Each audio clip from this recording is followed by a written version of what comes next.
Hello friends, welcome back to my channel. আশা করছি তোমরা সবাই খুব খুব খুব ভালো আছো। আমিও বেশ ভালো আছি।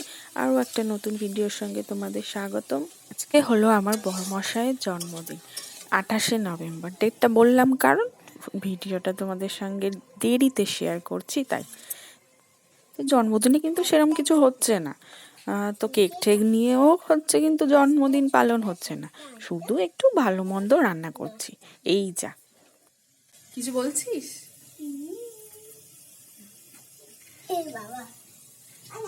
একজন এক্সাইট কি রান্না হচ্ছে সেটাই দেখার জন্য।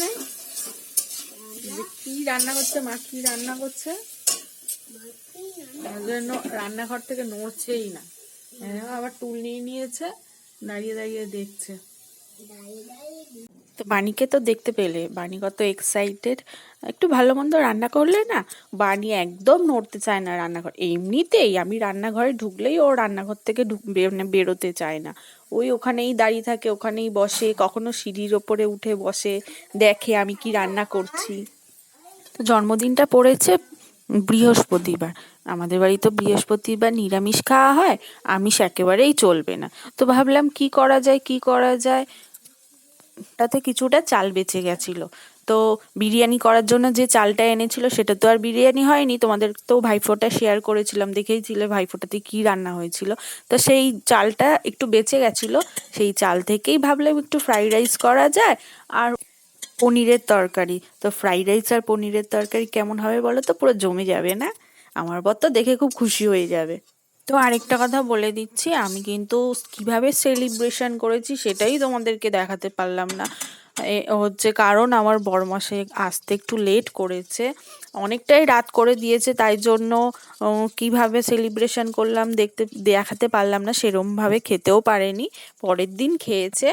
তো পুরো ভিডিওটা দেখতে থাকো, ভালো লাগবে।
তো দেখো বন্ধুরা, আমার কিন্তু পনিরের তরকারিটা হয়ে গেছে।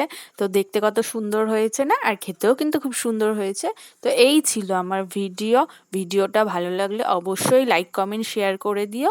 আর সাবস্ক্রাইব করতে কিন্তু একদম ভুলবে না।